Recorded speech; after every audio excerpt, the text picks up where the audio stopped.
In the headlines, National Assembly approves autonomy for local government and state judiciary, rejects immunity for presiding officers. APC governors say no shift in National Convention date. 2 undergraduate students remanded in prison. And on the foreign scene, International Criminal Court to launch probe into possible war crimes in Ukraine as Russia assault continues. Hello and welcome to Trust News Updates. I'm Darshan Hussaina Usman.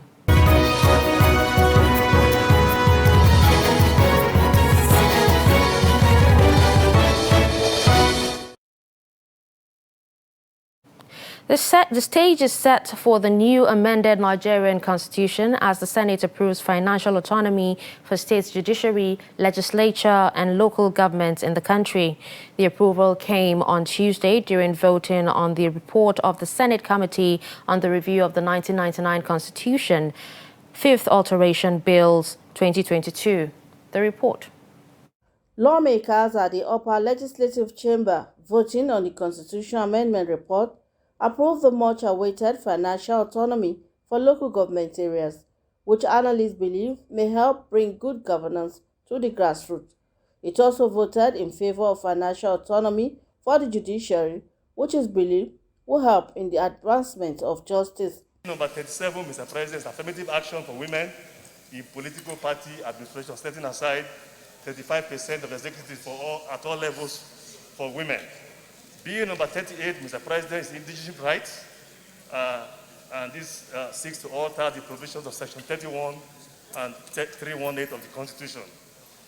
Mr. President, Bill number 39 is the power to enforce compliance of remittance of accruals into the Federation account and review of the federal allocation formula. Mr. President, Bill number 40 deals with the independence of certain bodies. Mr. President, Bill number 41 deals with the removal of the transitional lawmaking powers of the executive. We cannot be in transition in perpetuity.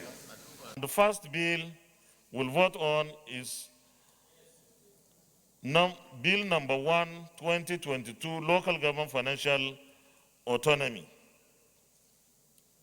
We can vote now.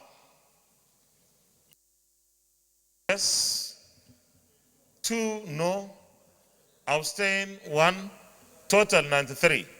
Everybody has voted.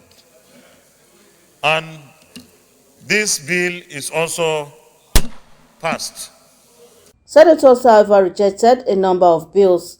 This includes pensions for presiding officers of the legislature, bills to override presidential vetoes in constitutional alteration, and to override ordinary money bills. The bill for special seats for women in the National and State Houses of Assembly also fell short of the required two-thirds majority.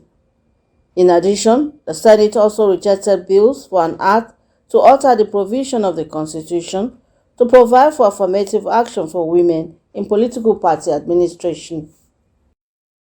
Similarly, members of the House of Representatives have voted for abrogation of the state and local government accounts and instead provide a special account to guarantee the existence of local government as a third tier of government. This followed the adoption of the clause by majority votes during the clause-by-clause consideration of the 68 clauses on the Constitution Amendment on Tuesday. 296 members voted for the adoption of the clause to guarantee financial independence for state houses of assembly and judiciary, with only 1 member abstaining. The House of Representatives also concurs with the Senate by voting against the provision to move value-added tax to exclusive legislative form concurrent legislative list.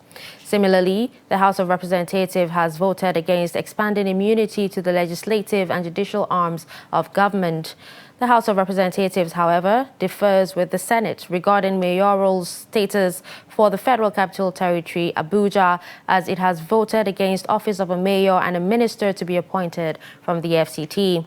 245 members voted for the provision of the office of the mayor for the FCT during voting on the 68 clauses, failing to meet the two-thirds requirement. The Nigerian Senate has received a letter from President Muhammadu Buhari seeking an amendment of the Section 84, subsection 12 in the 2022 Electoral Act. Buhari, in his letter read on the floor by President of the Senate, wants National Assembly to amend the affected constitution or the affected section, which states that no political appointee shall be voting delegate or be voted for at the convention or congress of any political party for the purpose of the nomination of any candidate for an election. The report. President Muhammadu Buhari noted that the amendment of Section 84, subsection 12 of the Electoral Act is necessary as a clause constitutes a fundamental defect and leads to disenfranchisement of political office holders. The president added that the provision introduced by that section on qualification and disqualification criteria negates the principle of inclusion by imposing blanket restriction on serving political office holders. I, however, will want to kindly draw your attention to the provisions of Section 84, subsection 2 of the Act, which I believe constitutes a fundamental defect, as it is in direct conflict with the extant constitutional provisions. Section 84, subsection 12 of the Act constitutes a disenfranchisement of serving political office holders from voting or being voted for at conventions or congresses of any political party for the purpose of nomination of candidates for any election in cases where it holds earlier than 30 days to the election. Section 84, subsection 12 of the Act provides as follows, and in quotes, no political appointee at any level shall be voting delegate or be voted for at the convention or congress of any political party for the purpose of the nomination of candidates for any election. Recall that President Buhari had earlier assented to the electoral bill with a reservation on Section 84, subsection 12 of the Act. Chairman of the Progressive Governors Forum and Governor of Kebbi State, Atiku Bagudu, says the ruling All Progressives Congress will not shift the March 26 convention date despite the change in the 2023 elections timetable.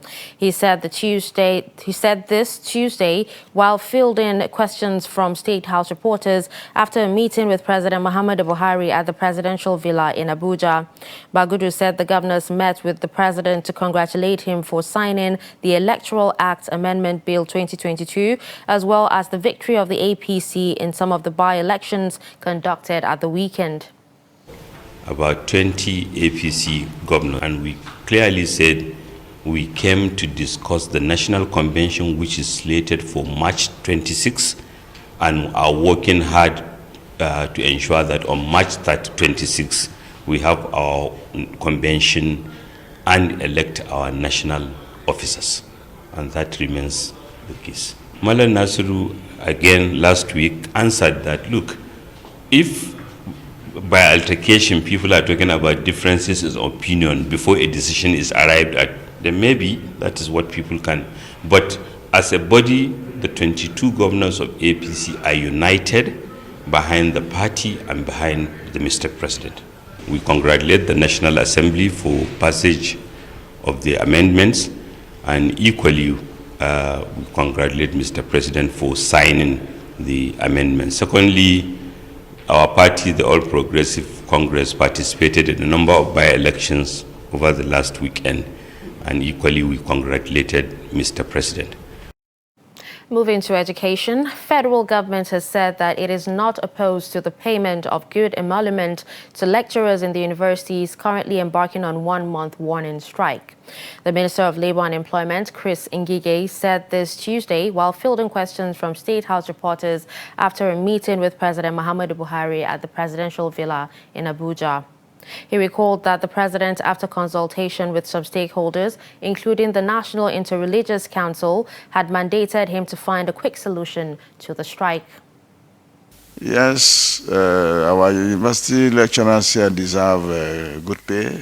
The worker is due his wages. So if we compare with what obtains in other climes and are not adequately remunerated.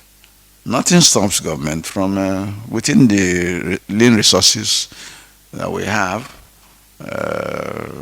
do some compensation raise and make them happy. So we are not opposed to that, but there's a process, like I explained to them.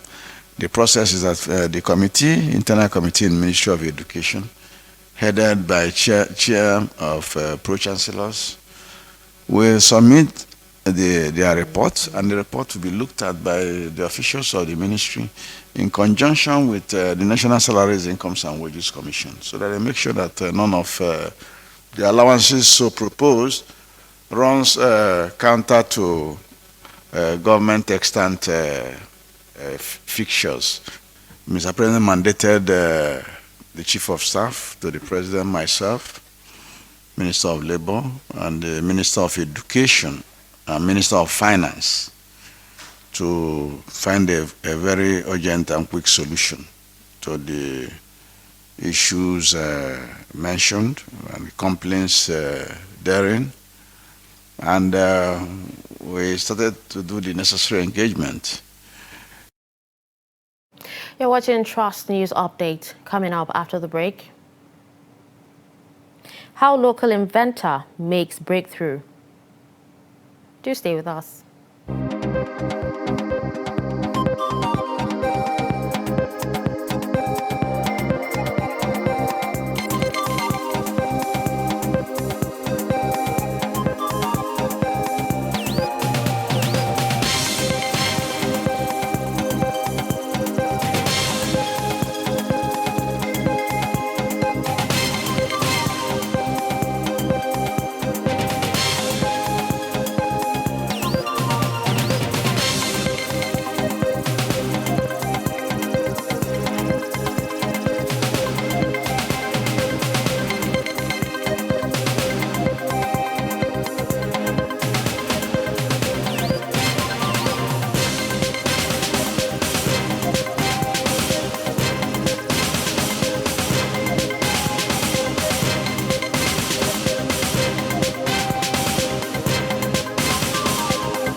Welcome back. You're still watching Trust News Updates. Here's a look at some of our top stories. You heard that National Assembly on Tuesday approves financial and administrative autonomy to all the local government across Nigeria. You also heard that Chairman of the Progressive Governors Forum and Governor of Kebbi State, Atiku Bagudu, says the ruling All Progressives Congress will not shift the March 26 convention date despite the change in the 2023 elections timetable. Moving on to health, Nigeria Center for Disease Control has reported 10 new cases of COVID-19 in 2 states and the Federal Capital Territory for Tuesday, 1st March. The agency said 11 people were discharged after they recovered from the infection, with no deaths from the virus, leaving the fatality toll to 3,142. With the new confirmed cases, Nigeria's total infection figure stands at 254,560 infections and 249,079 recoveries. Meanwhile, China's state-owned postal service said it would conduct COVID-19 tests on all overseas mail, even opening the packages, parcels, and letters to examine their contents with the recipient's consent. This is coming after 15 of China's 34 provinces and municipalities reported new cases last week. Under the new measure, all international mail will be disinfected and held for 24 hours. Then the service will conduct nucleic and acid testing on samples taken from the contents, while the mail will be delivered 14 to 20 hours after negative test results. A 25-year-old secondary school graduate in Kano State, Musa Nuhu, is making waves in local invention. He invented a locally made inverter for small-scale businesses. Musa Nuhu has so far produced over 70 pieces of the inverter, which he is renting to small business owners across the state. Trust TV correspondent Idris Jibrin visits the young man with a secondary school leaving certificate from Technical College, Fagge. Musa Nuhu is from a conservative society in the northern Nigerian city of Kano. At his age, many young men are encouraged here to obtain a university degree or its equivalent. But this aspiring inventor says that can wait. A kodayaushe ina gaya wa 'yan makarantar mun Allah da lokacin da za su gama digiri, lokacin zan ba su aiki. You see, right from my secondary school, I conceived the idea of becoming self-employed. I do tell my friends that by the time they will finish their degree, I shall be there to employ them in my company. This is why it is important for me to have a business at hand so that I can be able to have a better education thereafter. Amma idan kana da sana'a kafa, za ka karatu ne shi kansa karatun da kake idan kana da nutsuwa, ka gani baka da tunanin komai a rayuwarka. Ka fi yin karatun wanda za ka amfane shi. With a bigger dream to become a professional engineer, 25-year-old Musa is using a small room in his family house to build these locally made electric inverters capable of lighting a room for up to 12 hours. I started with surveying the market to know what I should use and what the people need. Therefore, I identified and started getting all the necessary materials, and here I am today.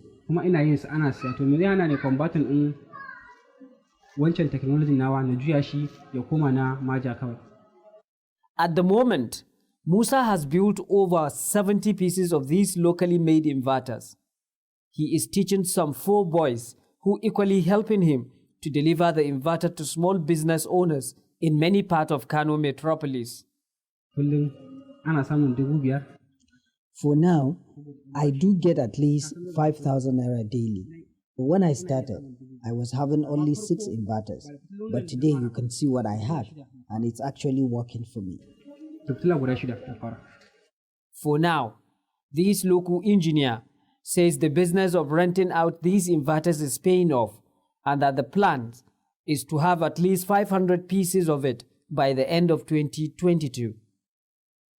Idris Jibrin, Trust TV News, Kano. An Upper Magistrate Court, Kwandere, remands 2 postgraduate students of Federal University Lafia, Edward Ahmed and Emmanuel Onu, to Correctional Center until 4th March 2022 over alleged conspiracy and theft in a shopping mall in Lafia, Nasarawa State. Presiding Magistrate Saifullah Abdullahi gave the order after the 2 accused persons admitted guilt of the offences. Abubakar Abdullahi was in the court, and this is his report. The 2 accused postgraduate students of the Federal University Lafia, Edward Ahmed and Emmanuel Onu, were brought to the court by the police after arresting them over alleged conspiring and theft of items in the Lafia City shopping mall along Makodi Road. The accused were alleged to have on 3 different occasions entered the shopping mall in pretense to buy items by picking them, paid some, and went away with others without making their payment, which is an offense contrary to Section 97 and 287 of the Penal Code of Northern Nigeria 1963. The magistrate of the court, Saifullah Abdullahi, asked the 2 accused persons whether they have heard and understand the allegations against them. The 2 accused persons said yes and subsequently admitted guilty to the 2 offenses. After the accused admitted committing the offenses of conspiracy and theft, there were no application from both counsel of the defendant and plaintiff, but on his part, Magistrate of the court Saifullah Abdullahi said the ruling on finding and sentencing is reserved to the 4th of March 2022. Counsel to the accused persons, Joe Kanu, declined comment, but the counsel holding brief for the Commissioner of Police, Abdullahi Obandoma, said admission of guilty by the accused persons is a work in the proceedings. We just thank God that the defendants didn't waste much of the time of the court. They have admitted that what they did was wrong, so it's not for the court to decide one way or the other. It was a case of theft and conspiracy that happened at the Lafia City Mall, and the FIR was read to the defendants, and they all admitted that they are guilty of the allegations leveled against them.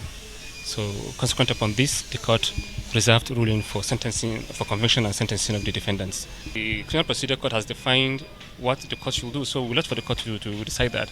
That is our own part of it.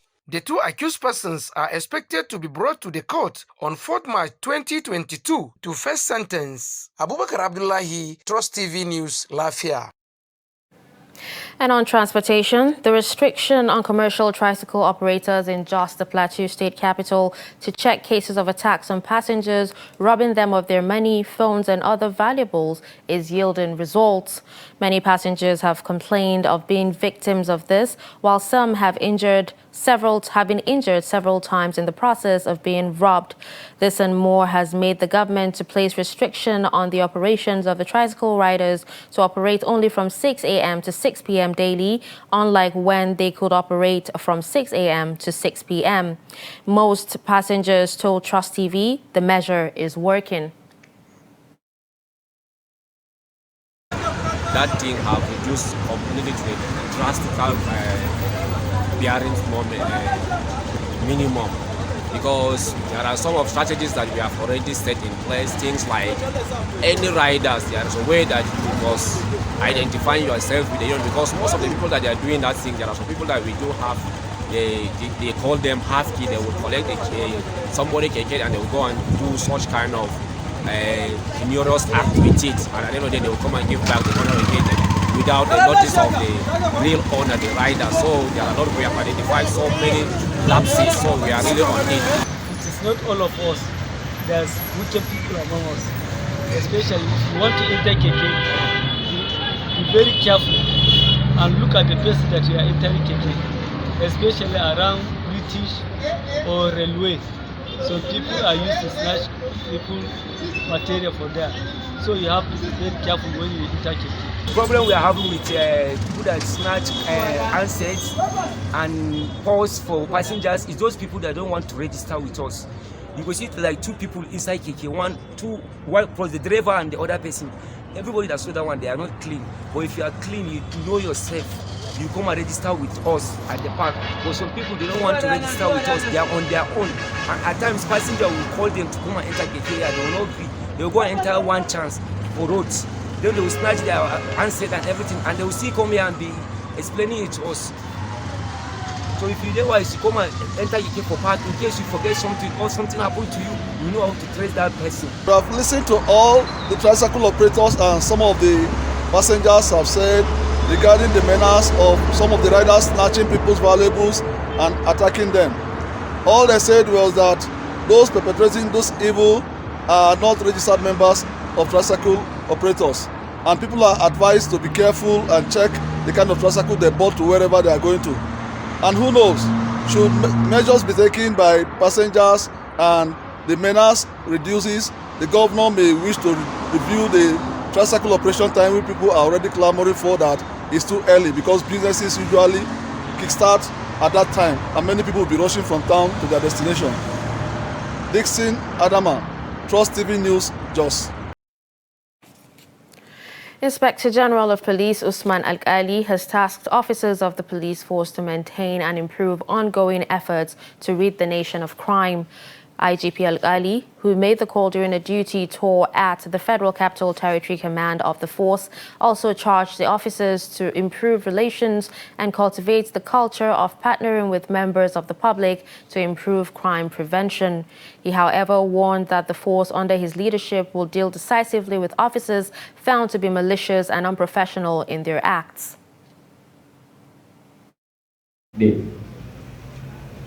There has never been a time the police will go to sleep just because it has recorded successes or it has achieved success. This is a job that can give you heaven and it can also give you hell. If you do it well, you will be rewarded and you will get your reward not even from heaven, not only from here, you can even get it from heaven. But if you do it bad, you will see the consequences from here and you will go to hell again. The job of policing belongs to everybody. We need all to come together, collaborate, synergize, cooperate, and do policing. And the police as a lead agency must explore that aspect of partnering with people. The space is wide. There is no need for rivalry. There is no need to or to outsmart another. The agencies must come together and do their best. In compliance with the Inspector General of Police vision and mission, the FCT Command has been able to develop and implement operational policies and strategies targeted to combat crime and criminality, as is evidence in our modest achievements enumerated as follows. 1. Recovery of arms and ammunition. Rescue of University of Abuja lecturers. Arrest of kidnappers. Arrest of Boko Haram suspects.